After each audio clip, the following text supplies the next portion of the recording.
Success అంటే మల్లారెడ్డి. నువ్వు success అయినావా? Mallareddy లాగా సక్సెస్ కావాలి. పూలు అమ్మాలే, పాలు అమ్మాలే, సైకిల్ మీద క్యాన్ డబ్బాలు పెట్టుకొని అమ్మిన పూలు మీరు అమ్మి రావరన్నా. క్యాన్ డబ్బాలు పెట్టుకొని పాలు అమ్మిన మల్లారెడ్డి ఫేమస్.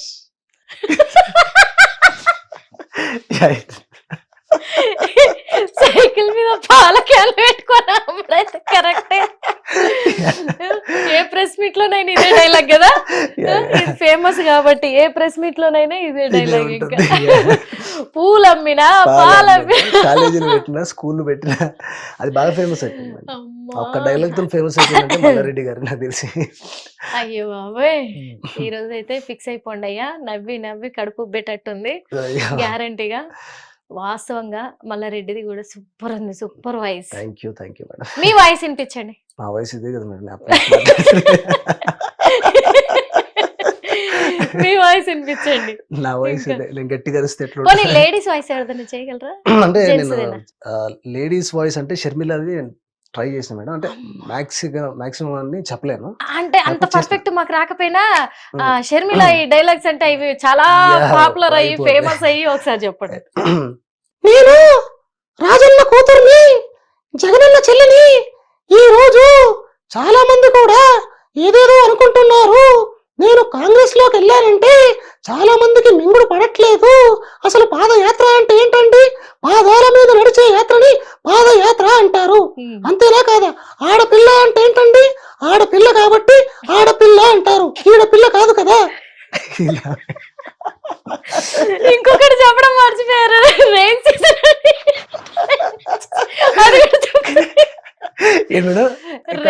రెయిన్ సీజన్ అంటే ఏంది? రెయిన్ వచ్చేసి ఎందుకంటే రెయిన్ వచ్చే సీజన్ కాబట్టి.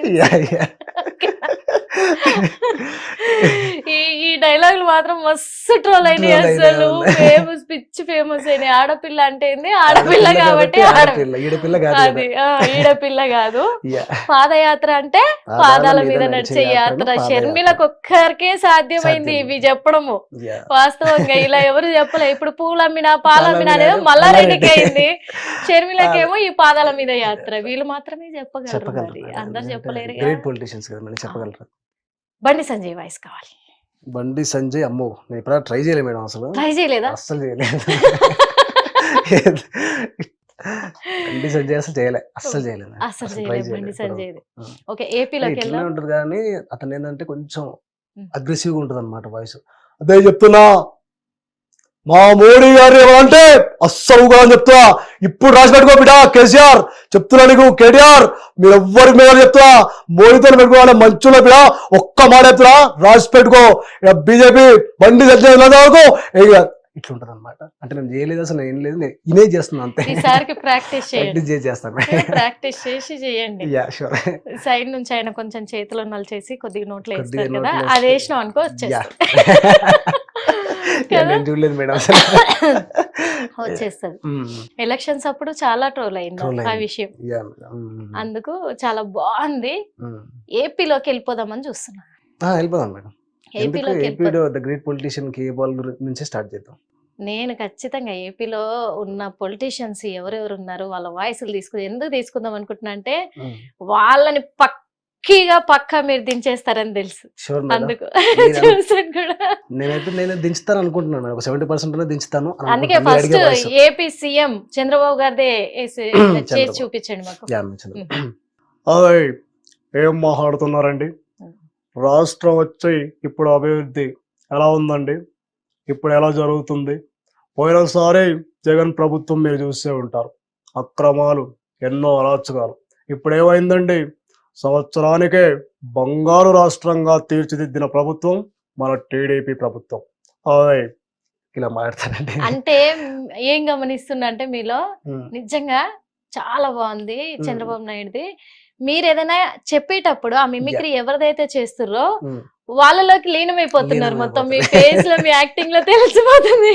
వాళ్ళ ఎక్స్ప్రెషన్స్ అన్ని కూడా అందులోకి వెళ్ళిపోతారు, ఆ క్యారెక్టర్ లోకి వెళ్ళిపోతారు. అంటే ఇక్కడ దాదాపు ఇప్పటి వరకు మాకు ఎంత మందిని చూపించారు మీరు? రేవంత్ రెడ్డి గారిని, రఘునందన్ రావు గారిని, కేసీఆర్ గారిని, కేటీఆర్ గారిని, ఫస్ట్ షాయాజీ షిండే.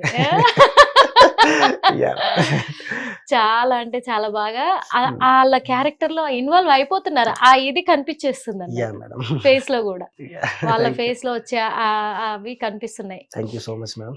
చాలా సూపర్ గా ఉంది. ఇక మీ విషయానికి వస్తే, అంటే ఇప్పటి వరకు స్టేజ్ పర్ఫార్మెన్స్ చేశారు మీరు, చిన్న చిన్న షార్ట్ ఫిలిమ్స్ చేస్తున్నారు, ఫిలిం ఇండస్ట్రీ వైపు కూడా వెళ్ళాలి అని ఒక గోల్ తో ఉన్నారు. మరి ఇదే ఇప్పుడు జీవనమా, లేకపోతే ఎక్స్ట్రా ఏమైనా బిజినెస్ కానీ అవి ఏమైనా చేస్తున్నారు? బిజినెస్ ఏం లేదు మేడం, యాక్టింగ్ టోటల్ గా దీని మీద దీని మీద పెట్టేశాను. ఇంకా యాక్టింగ్ కానీ ఇది కానీ మామూలు ఇప్పుడైతే నేను ఒక ప్రెసెంట్ న్యూస్ ఛానల్లో మంచి ఛానల్లో చేస్తున్నాను మేడం. అది దాంతో పాటు మిమిక్రీ ఆర్టిస్ట్ లాగా. అంటే నేను మీరు ఫీల్ అవునంటే ఒక విషయం అడుగుతాను. మీరు మిమిక్రీ చేస్తున్నారు కదా, చాలా రకాల వాయిస్లు చేస్తూ ఉంటారు.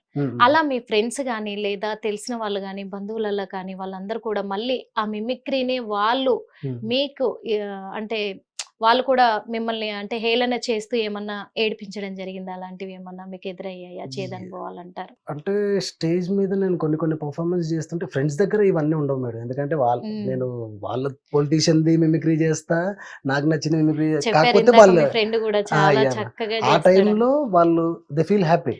దాని తర్వాత స్టేజ్ పర్ఫార్మెన్స్ ఎప్పుడైనా చేస్తూ ఉంటే అక్కడ వాళ్ళు అయిపోయిన తర్వాత బర్త్డే పార్టీస్ కానీ ఈవెంట్స్ కానీ కొన్ని చేస్తూ ఉంటే అక్కడ ఏంటంటే ఇవన్నీ వస్తుంటాయి మేడం. మా రాజకీయ నాయకుని వయసు నువ్వు ఎట్లా చేస్తావు, అది చేయొద్దు కదా, ఆపిసి అద్దు అది చేయకు అని అంటుంటారు. అక్కడ నేను మేడం షూర్ వాళ్ళు ఎంజాయ్ చేయరు అసలు. ఎంత మంచి అందరూ అప్లాజ్ చేసినా కానీ ఏమొచ్చు. అంటే అదొక మీరు ఒక స్టేజ్ ఆర్టిస్ట్ గా అక్కడికి వెళ్ళారు, ఎంటర్టైన్మెంట్ కోసమే కదా మీరు చేసి ఎంటర్టైన్మెంట్ చేసి, కానీ అక్కడికి వచ్చిన పిలిచేది ఒకరు కదా మేడం, ఇన్వైట్ చేసేది ఒకరు. అక్కడికి లాట్ ఆఫ్ మెంబర్స్ వస్తుంటారు కదా, వాళ్ళకి నచ్చకపోవచ్చు కదా. వాళ్ళు అంటుంటారు వాడేం చేసాడు, వాడు బాగా చేయలేదు, దిగరా స్టేజ్ అన్న సందర్భాలు కూడా అలా కూడా అన్నారు. అతనే పిలిచి నన్ను మళ్ళీ ఒక ఇన్సిడెంట్ అన్నప్పుడు ఏమనిపిస్తుంది మీకు? బాగా అనిపిస్తుంది. నేను చేస్తున్నాను కదా అని పిలిచి మళ్ళీ ఆయన్ని ప్లీజ్ వెళ్ళిపోవా, కావాలంటే నీకు రెమ్యూనరేషన్ ఇచ్చేస్తా అని చెప్పి నేను చేయకుండా వెళ్ళిపోయాను. అంటే నాకు వద్దులే రెమ్యూనరేషన్ కూడా ఏం అవసరం లేదు అని వెళ్ళిపోయాను. అంటే మీ లైఫ్ ఒక మిమిక్రీ అయినప్పుడు అలాంటిది ఆ ప్రదర్శనను మీరు అక్కడ అందరికి ఎక్స్పోజ్ చేయాలనుకున్నప్పుడు దాన్ని మధ్యలో ఆపేసి అలా పంపించినప్పుడు నిజంగా బాగా ఉంటది కదా. కళ్ళకి నీళ్ళు తిరిగాయి మేడం ఆ రోజు. అది కళ్ళలో నీళ్ళు, కానీ అక్కడికి ఆపేస్తే అయిపోదు కదా madam, we have to go.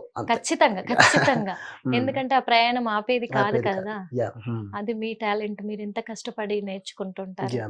ఎప్పుడైనా మీరు మిమిక్రీ చేస్తున్నప్పుడు ఎవరైనా ఆపరాబాయ్ ఊరికే ఏం చెప్తున్నావు ఇలా అంటూ ఉంటారు నచ్చని వాళ్ళు? అవును మేడం, ఇప్పుడు ఇదే మేడం నాకు జరిగిన సంఘటన. ఇందాక మీకు చెప్పాను కదా, డైరెక్ట్ గా అన్నాడు ఆపేసే, ఏం చేసి నీకు అసలు చేయనికనే రాదు పో అని చెప్తే అతను పిలిచి మళ్ళీ ఇప్పుడు వాళ్ళ ఫ్యామిలీస్ వాళ్ళు చూసుకోవాలి కదా మేడం, వాళ్ళ రిలేటివ్స్ వాళ్ళ ఫ్యామిలీస్ వాళ్ళు ఎవరున్నారో వాళ్ళు చూసుకోవాలి. ఇంకా మనం ఒక ఈవెంట్ లాగిపోయి మనం అక్కడ పోయి మనం ప్రదర్శన చేయాలనుకుంటున్నాం, కానీ మనకి ఇవన్నీ అట్లాంటి రెస్పెక్ట్స్ కూడా ఇవ్వాలి అని. అలాంటప్పుడు మీకు అనిపించిందా వీళ్ళు ఇలా అంటున్నారు స్టేజ్ పర్ఫార్మెన్స్ చేస్తున్నప్పుడు, ఎందుకు నేను మానుకుంటే ఇదంతా ఉండదు కదా అని ఎప్పుడైనా అనుకున్నారా? అనుకోలేదు మేడం, ఎందుకంటే అప్పుడు నేను బాధపడి నేను అనుకుంటే ఇప్పుడు మీ ముందు నేను ఇట్లాంటి పెక్యులర్ వాయిస్ చేయలేను కదా, ఇవన్నీ మీ ముందు మీరు నన్ను ఇంటర్వ్యూ చేయరు కదా, నేను అప్పుడు అనుకుని ఉంటే. అందుకే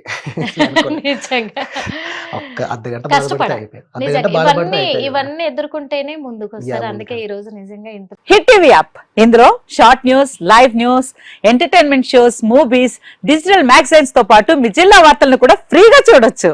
ఇంకెందుకు ఆలస్యం, వెంటనే హిట్ టీవీ యాప్ ని డౌన్లోడ్ చేసుకుని ఫ్రీగా ఎంటర్టైన్మెంట్ పొందండి. Hit TV app, hit TV app, please download hit TV app. Hit TV app ని ఫ్రీగా డౌన్లోడ్ చేసుకుని ఎంజాయ్ చేయండి. మీకు నచ్చిన ఎంటర్టైన్మెంట్ కోసం హిట్ టీవీ యాప్ ని ఫ్రీగా డౌన్లోడ్ చేసుకుని ఎంజాయ్ చేయండి. హిట్ టీవీ యాప్ ని డౌన్లోడ్ చేసుకుని ఆస్వాదించండి, ఆశీర్వదించండి. ఇంతమంది సెలబ్రిటీలు హిట్ టీవీ యాప్ ని డౌన్లోడ్ చేసుకోండి అని చెప్తున్నారంటే ఎంత మంచి యాప్ ఆలోచించండి. అమెరికాలో చదవాలనుకునే వాళ్ళకి విశ్వసనీయమైన పేరు మన శౌర్య కన్సల్టెన్సీ. UK లో 1 year masters, UK లో 1 year masters, 2 years work permit up to 5 years visa. Contact Saurya Consultancy. Contact 89851 89851.